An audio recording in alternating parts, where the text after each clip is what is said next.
भाव श्रावक के 7 लक्षण शास्त्रों में बताए गए हैं। श्रावक की 2 प्रकार की भूमिका होती है, एक द्रव्य श्रावक है और एक भाव श्रावक है। द्रव्य श्रावक का अर्थ होता है जो श्रावक उचित क्रियाएं अपने जीवन के अंदर करता है। सामायिक प्रतिक्रमण, पूजा पाठ आदि अनेक प्रकार की क्रियाएं अपने जीवन के अंदर वो करता है, लेकिन उसके साथ साथ में जो भीतर की जो परिणति होनी चाहिए श्रावक उचित, वो भीतर की परिणति की उसके भीतर में कमी होती है, और जिसके कारण उस श्रावक को हम द्रव्य श्रावक कहते हैं। और जो श्रावक की भूमिका के अंदर भीतर की परिणति भी निर्मल होती है, भीतर के परिणाम भी जैसे परमात्मा ने बताए हैं और उस अनुसार होते, तो उसे भाव श्रावक कहते हैं। अब सबसे पहले द्रव्य श्रावक की भूमिका को हम समझ लेंगे। द्रव्य श्रावक यानी प्रभु ने बताई हुई श्रावक धर्म की आराधना करता है, लेकिन वो आराधना सम्यक्त्व प्राप्त होने के पूर्व की भूमिका की रहेगी, जिसके भीतर में संसार का राग भी बहुत ही भयंकर मात्रा में पड़ा हुआ है, और उसके साथ में जो धर्म करता है तो द्रव्य श्रावक की भूमिका होगी। अब भाव श्रावक के 7 लक्षण बताए हैं। लक्षण का अर्थ होता है उसको पहचानने की निशानी। श्रावक जो है वो भाव श्रावक है कि नहीं, और उसके सिम्टम्स शास्त्रकार भगवंत हमें बता रहे हैं। सबसे पहले नंबर के अंदर बताया कि मार्गानुसारी क्रिया। 7 जो लक्षण हैं, और उन लक्षणों में सबसे पहला लक्षण जो बताने में आया है वो मार्गानुसारी क्रिया बताई है, यानी आगम की नीति और गीतार्थों की जो परंपरा है उसका अनुसरण करना, उसे क्रिया कहते हैं। आगमों के अंदर बताया है श्रावक को किस प्रकार का जीवन जीना चाहिए, और जीवन जीने की पूर्ण पद्धति जो है, जीवन जीने का जो मार्ग है, वो आगमों के अंदर बताया है कि किस प्रकार से श्रावक को अपने जीवन का यापन करना चाहिए। और यदि प्रभु ने जो आगमों में बातें जो बताई है, श्रावकों की नीति बताई है, और उसका अनुसरण करते हुए यदि वो जीवन जीता है तो मार्ग में कहा जाता है। दूसरे नंबर के अंदर बात बताई कि गीतार्थों की परंपरा, अमुक बातें जो है जो शास्त्रों में बताई हुई रहेगी, कुछ कुछ बातें जो रहेगी जो शास्त्रों में बताई नहीं है, लेकिन हमारे जो महापुरुष थे और महापुरुषों ने द्रव्य काल और भाव के हिसाब से उस प्रकार की परिस्थिति का निर्माण किया हो, तो वैसी जो क्रियाएं है वो मार्गानुसारी क्रियाएं कही जाती है। मार्गानुसारी क्रिया के अंदर उत्सर्ग भी बताया जाता है और अपवाद भी बताया जाता है। उत्सर्ग का अर्थ होता है मूल मार्ग। मूल मार्ग जो होता है उससे उत्सर्ग कहते हैं, और अपवाद जो अपवादिक भूमिका में करना होता है, इमरजेंसी कुछ खड़ी हो और उस समय में जो करना होता है उसको अपवाद मार्ग कहते हैं। और दोनों प्रकार के मार्ग अपने शास्त्रों में, आगमों के अंदर गीतार्थ गुरु भगवंतों के द्वारा बताए हुए हैं। उत्सर्ग मार्ग की भूमिका भी है और अपवाद मार्ग की भूमिका भी है, यानी जो मार्ग है और उस मार्ग का अनुसरण करना, उस मार्ग के ऊपर चलना, मार्ग से कहीं भटक नहीं जाए और उसकी सतत सावधानी रखना, वो भाव श्रावक का पहला लक्षण है। अब उत्सर्ग और अपवाद के बारे में कुछ विशेष बातें हम कर लेते हैं। काफी लोगों के लिए ये शब्द नए होंगे। उत्सर्ग का अर्थ होता है मूल मार्ग। आपको कोई भी बस के अंदर, कार के अंदर, के ट्रेन के अंदर, के फ्लाइट के अंदर एक उसमें जाने के लिए मूल रास्ता होता है। मेन जो दरवाजा होता है उसको मूल मार्ग कहते हैं, और जो इमरजेंसी एग्जिट होती है, एक एग्जिट होती है रेगुलर और एक होती है इमरजेंसी। इमरजेंसी एग्जिट जो है वो अपवाद मार्ग है, और जो रेगुलर जो एग्जिट है वो मूल मार्ग है। जैसे साधु संतों को भिक्षा आदि प्राप्त करना है तो घर घर पे जाकर भिक्षा प्राप्त करना चाहिए। साधु के निमित्त से यदि कुछ आहार वगैरह बना हुआ है तो वो आहार वगैरह साधु संतों को चलता नहीं है, वो मूल मार्ग है। लेकिन अपवाद मार्ग, कोई वृद्ध साधु है, कोई बाल साधु है, कोई ग्लान साधु है, बीमार है, और वैसे समय के अंदर क्या किया है कि भी बीमार साधु है तो बीमार साधु के लिए आप उनके लिए बनाओ तो भी वो दोष का कारण नहीं, उल्टा भक्ति का कारण बनता है। लेकिन वो अपवाद की परिस्थिति रहे तो मूल मार्ग अलग मार्ग है, उत्सर्ग मार्ग अपवाद मार्ग है, वो अलग भूमिका है। जैसे पूजा के संबंध में उत्सर्ग मार्ग है, सुबह में वासक्ष पूजा, मध्याह्न काल के अंदर अष्ट प्रकारी पूजा, सायंकाल के अंदर आरती, मंगल दीपक, चैत्यवंदन स्वरूप पूजा, ये मूल मार्ग है। अब अपवाद मार्ग में क्या हुआ भाई, ऐसे समय की अनुकूलता नहीं रहती है, वो समय हमें बैठता नहीं है, तो वैसे समय में क्या किया, सुबह में ही तीनों टाइम का एक ही समय में कर दिया, वो अपवाद की भूमिका कही जाती है, मूल मार्ग नहीं है। अपवाद का सेवन इमरजेंसी में होता है। अब रोज के लिए समझ लो कि अपवाद मार्ग का सेवन करने लग जाओ तो कैसी हालत होवे। डॉक्टर के पास में जाते हो ना, तब डॉक्टर को बोला कि भाई मुझे ऐसे ऐसे हो रहा है, और डॉक्टर ने आपको दवाई लिख कर दी। अब आपने बोला कि भाई मुझे पेन भी बहुत ज्यादा होता है, तो उसके लिए डॉक्टर क्या करेगा, एक टेबलेट अलग से लिख कर देगा कि ये यदि आपको इमरजेंसी लगे, नहीं मैं पेन को सहन नहीं कर पा रहा हूँ, ऐसी परिस्थिति में रहे तो उस समय के अंदर क्या करना, ये टेबलेट लेना। अब जो इमरजेंसी में लेने की टेबलेट थी उसको रेगुलर में लेने लग जाए तो कैसी परिस्थिति होवे। बस उसी प्रकार से प्रभु ने जो मार्ग बताया है, और वो मार्ग जहां पर उत्सर्ग की जरूरत है उस दर उत्सर्ग मार्ग को अपनाते हुए, जहां पर अपवाद की जरूरत है उधर अपवाद मार्ग को अपनाते हुए मार्ग को बनाए रखना, जिसका नाम है मार्गानुसारी क्रिया।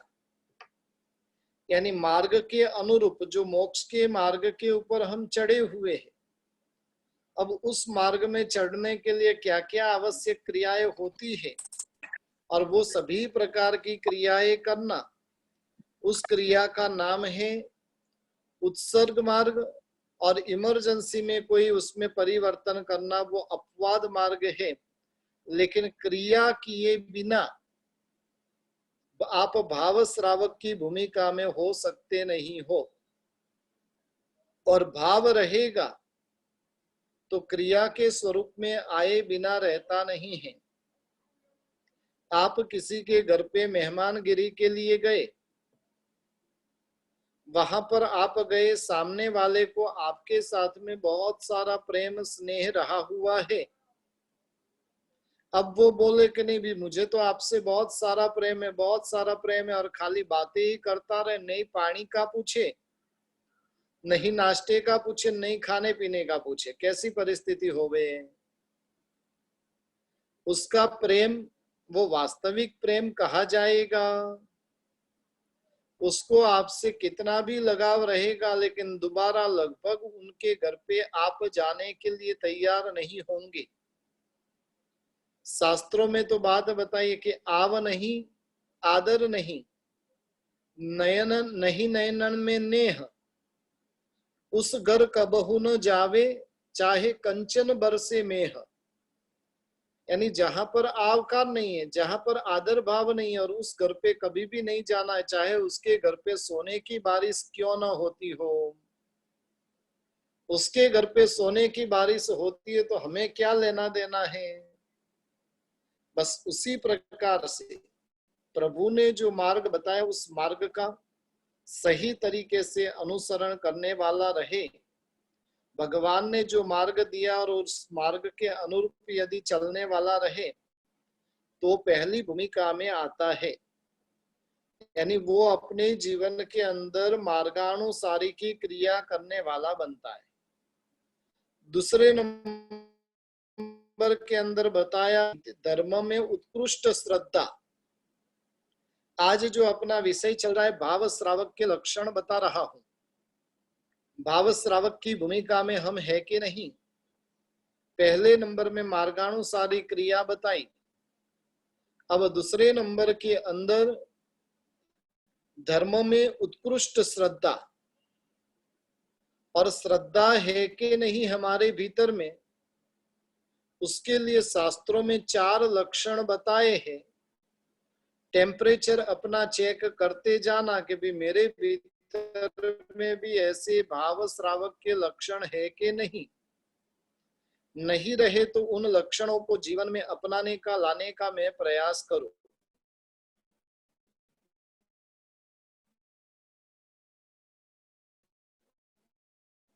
धर्म मार्ग में उसमें पेपर में बह के विधि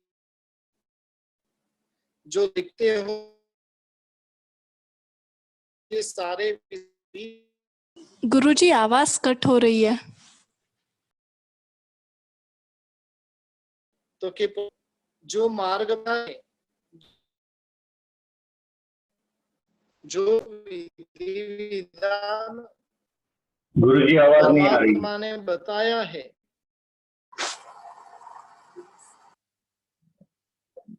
आवाज कट हो रही है और अभी भी नहीं आ रही है। नहीं आ रही है ब्रो।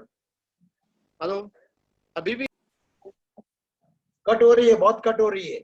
गुरुजी बहुत डिस्टर्बेंस है। अभी हाँ गुरुजी डिस्टर्बेंस है।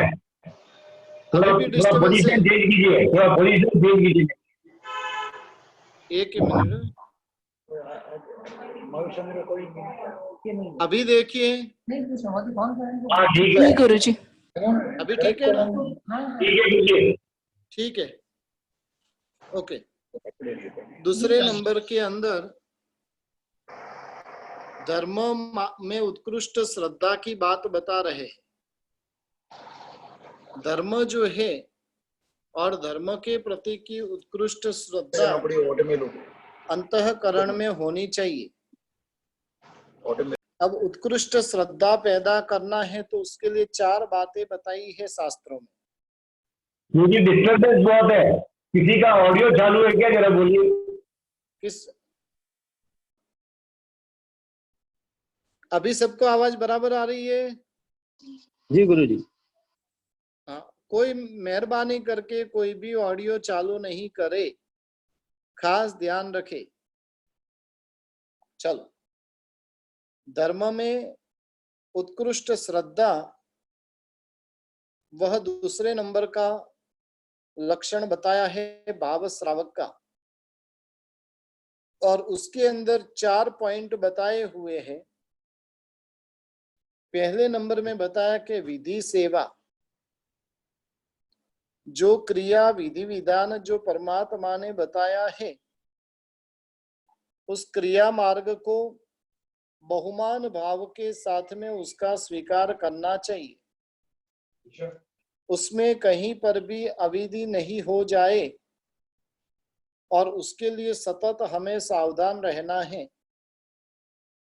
जो विधि जिस प्रकार की बताई है, क्योंकि विधि के लिए द्रव्य की आवश्यकता, क्षेत्र को भी देखना होता है, काल और भाव की भी मर्यादा रहती है, और उन सभी प्रकार की मर्यादाओं का पालन करते हुए विधि के प्रति का अहोभाव भीतर में होना चाहिए। घर के अंदर एक सामान्य जो क्रिया करते और सामान्य क्रिया में भी यदि विधि को ध्यान नहीं रखा तो वहां पर गड़बड़ी हो सकती है। एक खाना पकाने की सामान्य क्रिया और सामान्य क्रिया में भी यदि विधि का ध्यान नहीं रहा तो वैसे समय में वो खाना टेस्टी बनता नहीं है। दवाई का सेवन भी डॉक्टर जब बोलता है, जो समय जो विधि जिस प्रकार से बोलता है उसी प्रकार से लेना होता है। यदि उससे विपरीत तरीके से लेवे, अपन ध्यान नहीं रखे तो क्या होगा? वो दवाई का सेवन भी जो लाभ का कारण बनना चाहिए वैसे लाभ का कारण बनता नहीं है। उसी प्रकार से धर्म की जो क्रिया अनुष्ठान बताया है, सामायिक की विधि, प्रतिक्रमण की विधि, पौषध की विधि, मंदिर जाने की विधि, गुरु वंदन आदि की विधि, और उन सब विधि के बारे में अपने यहाँ पर ग्रंथ भरे हुए हैं।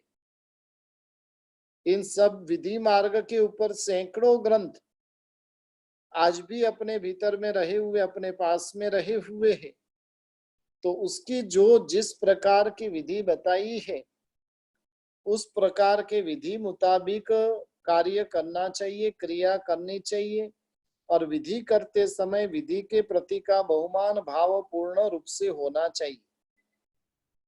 जैसे सामायिक की विधि करते हैं, अब सामायिक की एक एक क्रिया बताई और उन प्रत्येक क्रिया के प्रति आदर भाव होना चाहिए।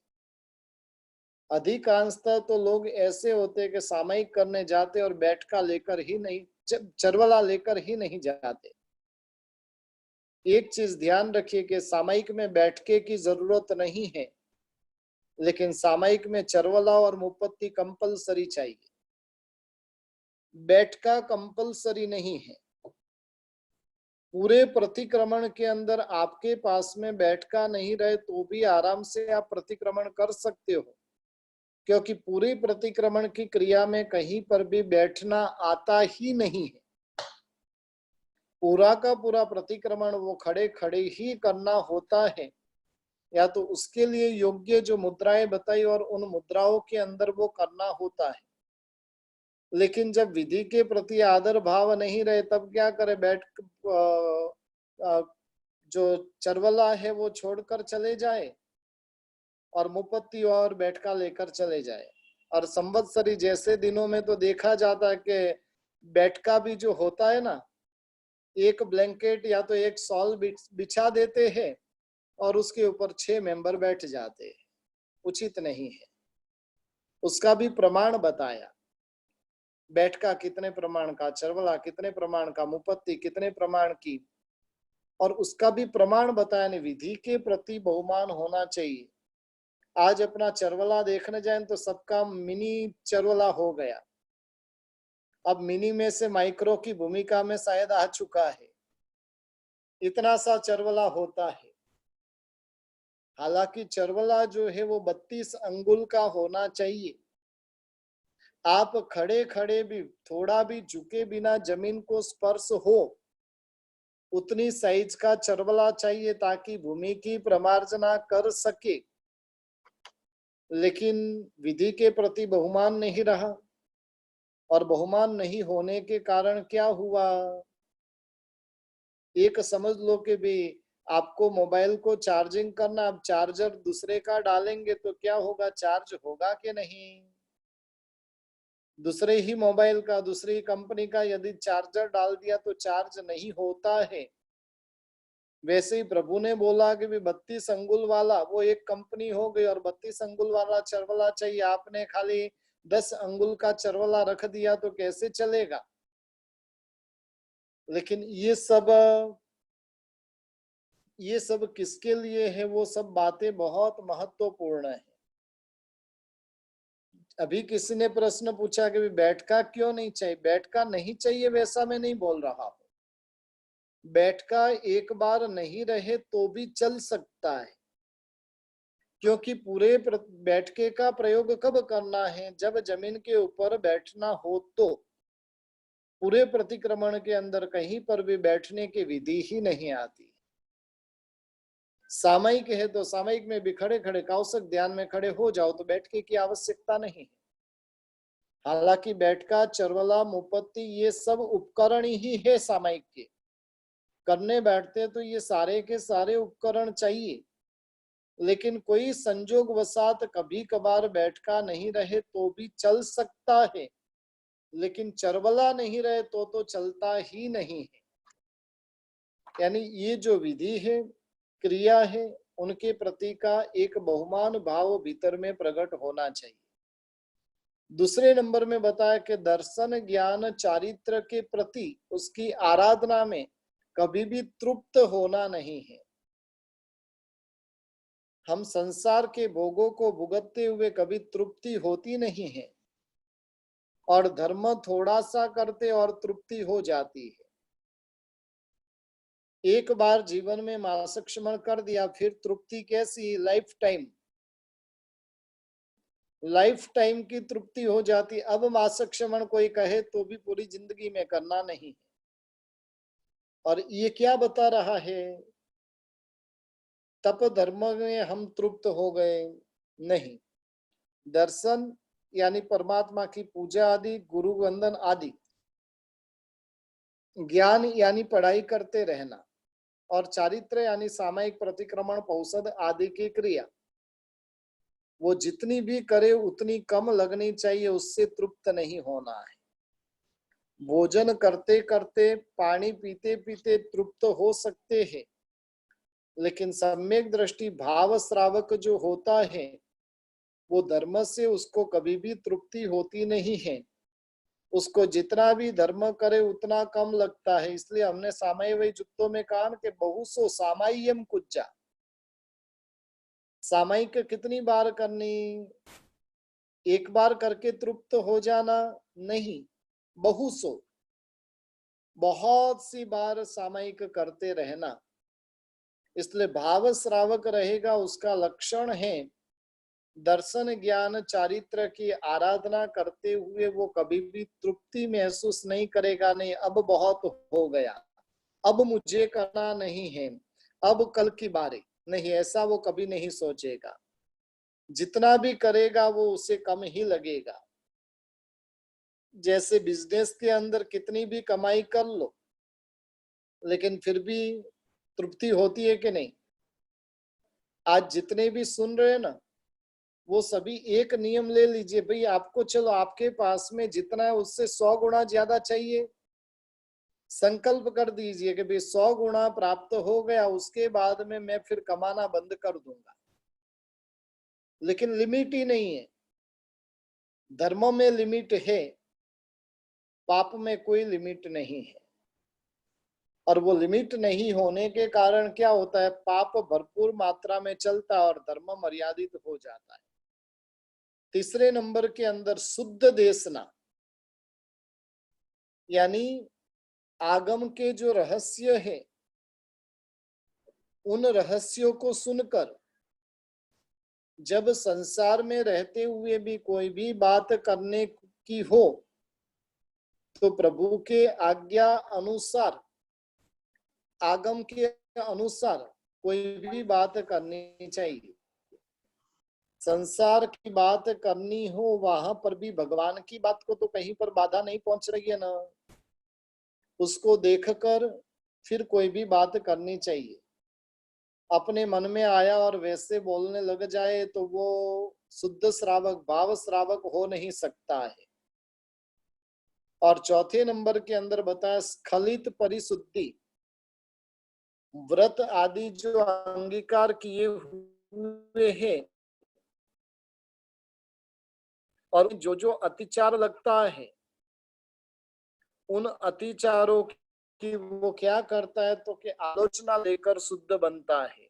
श्रावक के 12 व्रत है प्लस सम्यक्त्व व्रत, और इन 13 व्रतों के अंदर 13 व्रत अंगीकार किए हो तो 13 5 व्रत अंगीकार किए तो 5, 1-2 व्रत अंगीकार किए तो 1-2 व्रत में जो जो अतिचार लगते हैं उन अतिचारों की आलोचना कर कर वो शुद्ध बनने वाला होता है। अतिचार लगे हैं तो वो गुरु की साक्षी में जाकर वो कह देगा कि गुरु भगवंत ऐसा हुआ था,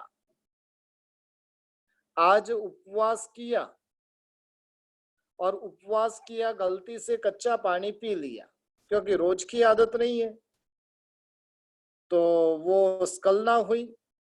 गुरु भगवंत के पास में जाकर क्या करना चाहिए, तो कि उसकी आलोचना करनी चाहिए, उसका प्रायश्चित करना चाहिए। इस प्रकार से जो भी उससे गलतियां होती है, गलती होती है इसलिए करना ही नहीं, वो बेवकूफी है। गलती होती है तो गलती को सुधारने का प्रयास करना है। दुकान खोली है और नुकसान होता है, अरे भाई दुकान खोली है तो कुछ तो खर्चा करना ही पड़ेगा। उसी प्रकार से धर्म की दुकान प्रारंभ की है तो कोई ना कोई आसाधना तो होगी, लेकिन आसाधना वो जानबूझकर करने वाला नहीं होता है। गलती से हो गई तो उस समय में क्या करेगा, उसका प्रायश्चित ले लेगा। यानी कभी कभार ही उसके करने के संस्कार है और जिसके कारण गलती होने की संभावना रहती है। आज एकाशना था लेकिन रोज की चटर पटर की आदत है, चलते फिरते भी खाते रहते, तो क्या हुआ, कुछ मुंह के अंदर डाल दिया और फिर स्मरण में आया कि भी मुझे तो आज एकाशना था।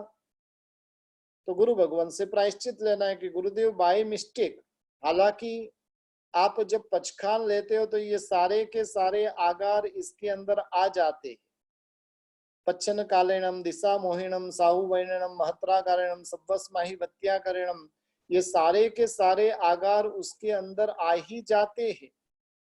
लेकिन फिर भी उसकी विशेष शुद्धि करने के लिए गुरु के पास क्या करना चाहिए, तो कि विशेष प्रायश्चित ले लेना चाहिए ताकि वो दोष बारंबार नहीं होता रहे। इस प्रकार से दूसरे नंबर के अंदर श्रावक का भाव लक्षण बताया, धर्म में उत्कृष्ट श्रद्धा रहे। तीसरे नंबर के अंदर बता रहे प्रज्ञापनीयता। प्रज्ञापनीयता ये तीसरे नंबर का गुण है। भूल यदि हो गई है और उस भूल को कोई भी वडिल, कोई भी गुरु या तो कोई भी व्यक्ति हमें उस भूल को दिखाए तो उस भूल को सुधारने के लिए प्रयत्नशील बनना चाहिए। गलती होना संभवित है, अनादि काल के विपरीत संस्कार है और विपरीत संस्कार होने के कारण गलती हो जाए। गुरुजी आवाज नहीं आ रही है गुरुजी। आवाज कट भी रही है। और एक अज्ञानता पूर्वक गलती हो जाना, दोनों रहे।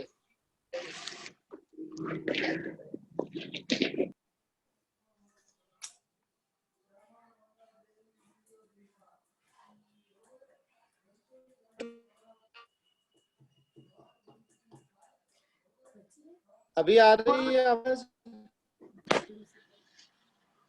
हाँ आ रही है। आवाज कट रही है। कट हो रही है गुरुजी। अभी भी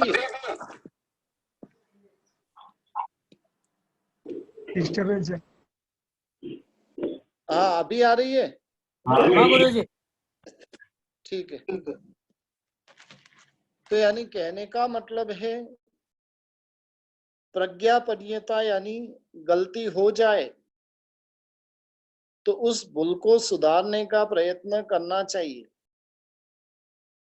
अधिकतर लोग क्या करते हैं, जब गलती हो जाती है उस गलती का वो स्वीकार करने के लिए भी तैयार नहीं होता है। जो गलती बताने वाला रहे उसके साथ में वो भीड़ बैठता है, उनके साथ झगड़ा करने चला जाता है। और इस प्रकार से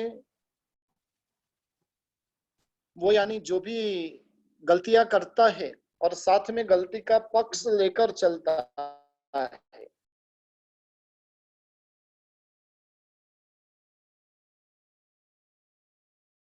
वैसे जीव के गुरुजी गुरुजी, आवाज आवाज नहीं आ रही है। जो अक्षर में होना रहित हो जाता है और वो व्यक्ति क्या आवाज करे। नहीं आ रही, गुरुजी। जो आपका स्कूल में बता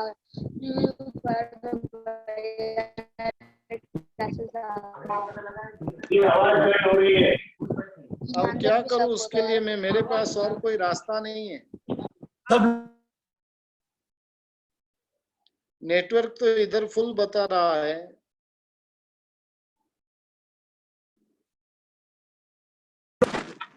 सब लोग म्यूट करें तो बराबर आएगी। गुरुजी, पाठशाला में जाने से नहीं होगा। मैं अभी लाइब्रेरी में बैठा हुआ हूँ। हाँ, वो तो समझ गया मैं, लेकिन बाकी सब लोग म्यूट करेंगे तो गुरुजी थोड़ी आवाज